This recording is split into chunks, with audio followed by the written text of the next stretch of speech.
কারো কাছ থেকে সহযোগিতা নেয়ার আমি কিছু ম্যানার অ্যান্ড এটিকেট নিয়ে একটু বলতে চাই। কারণ আমি সাহায্য করতে যেয়ে কাছের কিংবা দূরের মানুষের মধ্যে কিছু বিষয় পরিলক্ষিত করেছি। এতে করে হবে কি যে আজকে হয়তো একটা জায়গায় সহযোগিতা করতে ভালো লাগছে, আরেক জায়গায় হয়তো গুটিয়ে নিতে হবে। এই গুটিয়ে নেওয়ার তালিকায় শুধু আমি যে তা নয়, অসংখ্য মানুষকে দেখেছি যে সহযোগিতা করতে চান না, বাট ইচ্ছে আছে। তাহলে এই যে কমিউনিকেশন গ্যাপ, যিনি সহযোগিতা নিতে চান আর যিনি সহযোগিতা দিতে চান, এই কমিউনিকেশন গ্যাপটা যত কমানো যাবে, এই কমানোর কিছু কৌশল আমি বলি। আপনি কারো কাছে সহযোগিতা নিতে চাইলে সহযোগিতার ধরন হবে এরকম যে আপনি যে জায়গায় আটকা পড়েছেন, ওই আটকা পড়া জায়গাটার জন্য কেউ যখন খুঁজবেন, তখন যার কাছে সাহায্য চাইবেন তারও ভালো লাগবে যে এই জায়গাটা আসলে ওনার দরকার ছিল, আমি হেল্প করতে পেরেছি।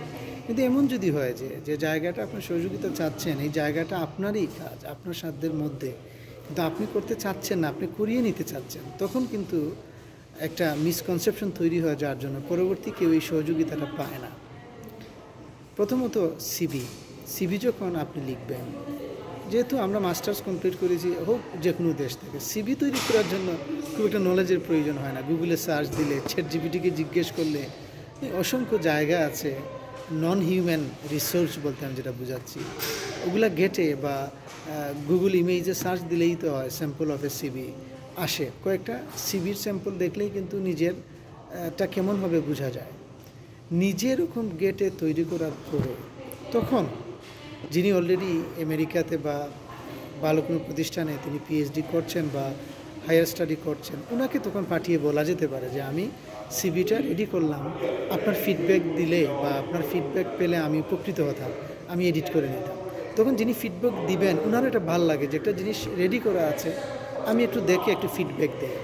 তখন উনিও অনুপ্রাণিত হবেন এবং যিনি যে অ্যাপ্রোচে তিনি সিভিটা ড্রপ করেছেন ফিডব্যাকের জন্য, এটা দেখে যিনি ফিডব্যাক দিবেন উনিও কিন্তু অনুপ্রাণিত হয়ে আরেকজনকে সহযোগিতা করবেন। এখন তা না করে যদি সরাসরি বলে দেওয়া হয় যে ভাই বা এই সেই আপনি কি কাইন্ডলি একটা সিভিটা আমাকে রেডি করে দিবেন, তখন মুখের উপর তো আর নেগেটিভ কিছু বলা যায় না, কিন্তু মন থেকে একটা সিদ্ধান্ত চলে আসে যে কতখানি আসলে মানুষকে অ্যাপ্রোচ করা দরকার বা মানুষকে সহযোগিতা করা দরকার কিনা আদৌ, এরকম প্রশ্ন কিন্তু উকি দেয়। এসওপির ক্ষেত্রে আমি বলবো যে একটা স্টুডেন্ট যে ইউনিভার্সিটিতে অ্যাপ্লিকেশন করতে চান, ওই ইউনিভার্সিটিতে কিন্তু স্পষ্ট করে দেয়া থাকে যে এসওপির ফরম্যাটটা কী হবে, কত ওয়ার্ডের হবে, কী তথ্য এখানে থাকবে।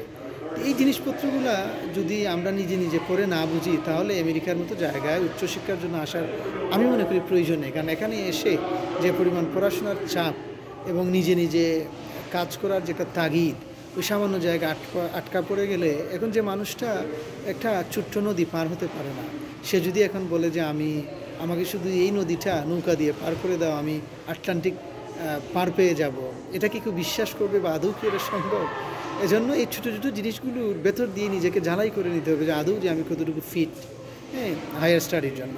তারপরে এসপির ক্ষেত্রে আমি বলবো, যেটা বলছিলাম, আবার ফিরে আসি কোথায়, যে ওয়েবসাইটে স্পেসিফিক্যালি দেয়া থাকে যে কত ওয়ার্ডের মধ্যে হবে, কি জিনিসপত্র থাকবে, ওই অনুসারে একইভাবে রেডি করে নন হিউম্যান অবজেক্ট থেকে তথ্য উপাত্ত সংগ্রহ। আমি এখানে টেকনোলজির কথা বলছি আর কি, চ্যাটজিপিটি হতে পারে, গুগল হতে পারে বা অন্যান্য বিষয় হতে পারে আর কি। একটা রেডি করে এগেইন সিভির মতো দিয়ে বলা যেতে পারে যে একটু ফিডব্যাক দিবেন কিনা, তখন উনি ফিডব্যাক দিলে ওই অনুসারে আপনি এটা কারেক্ট করে নিলেন। এভাবে কিন্তু আমি বলবো এটা একটা ম্যানার, এটা একটা এটিকেট কারো কাছ থেকে সহযোগিতা নেয়।